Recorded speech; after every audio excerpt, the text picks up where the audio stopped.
अस्सलामुअलैकुम बिस्मिल्लाहिर्रहमानिर्रहीम। आज આપણે બનાવવાના છે દાબેલી। એના માટે આપણે મસાલો તૈયાર કરીએ। તો તેલ ગરમ કરવા રાખ્યું છે અને એની અંદર જીરું રાખ્યું છે। એની અંદર રાખશું આપણે દાબેલી મસાલો। આપણે તૈયાર દાબેલી મસાલો લીધો જોઈ શકો છો। વ્હાઈટ હોર્સનો દાબેલી મસાલો આપણો રેડીમેડ તૈયાર છે। એ આપણે તેલના અંદર રાખી દઈશું। જોઈ શકો છો તેલના અંદર દાબેલીનો મસાલો રાખી દીધો છે અને આપણે મિક્સ કરશું। અહીંયા રાખશું આપણે ધાણા પાવડર, ઘરના મસાલા એટલે મરચાં પાવડર ને થોડુંક મીઠું રાખશું।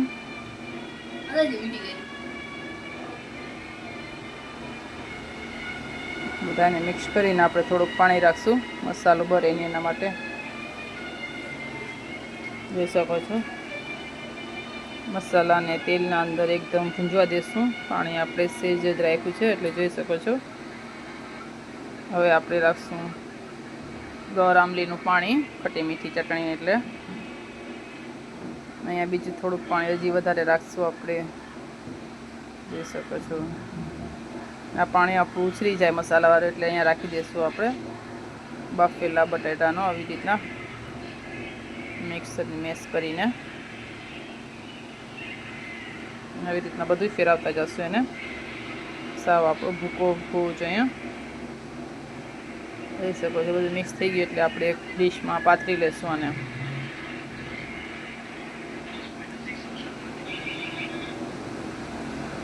આપણે ડીશમાં કાઢી લીધું છે અને આવી રીતના એને ફેલાવી લેશું લારીવાળા જેમ। અને ફેરવી લીધો છે આપણે મસાલાને। અને ઉપર આપણે બી છાંટી દઈશું।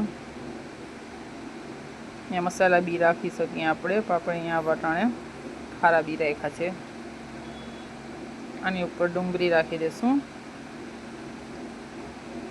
અને ઉપર ધાણા ભાજી અને દાડમના બી અને સેવ છાંટી લેશું। તૈયાર છે આપણો મસાલો। જોઈ શકો છો મસ્ત મજાનો આપણો મસાલો તૈયાર થઈ ગયો છે। સેવ ને દાડમના બીને મસાલામાં છાંટ્યા છે તો બહુ સરસ લાગે। હવે આપણે એને પાઉં ભરીને તૈયાર કરશું, દાબેલી ભરીને। દાબેલી ભરવા માટે આપણે ગોળ આમલીની ચટણી લીધી છે। આપણે હવે નાના નાના પાઉં લીધા છે દાબેલી માટે, અને અહીંયા આપણે લસણની ચટણી લીધી છે જે આપણે પોચાવવામાં રાખશું। આ મસાલો હોય પછી આપણે અંદરમાં રાખી દઈશું। જોઈ શકો છો આવી રીતના મસાલો એ ભરી દઈશું અને તૈયાર છે આપણી દાબેલી। અહીંયા તમે આને શેકી શકો છો બટરમાં। અહીંયા આપણે એમને એમ જ યુઝ કરી છે। જોઈ શકો છો આપણે બીજું પણ એક આવી રીતના જ દાબેલી તૈયાર કરી લઈએ।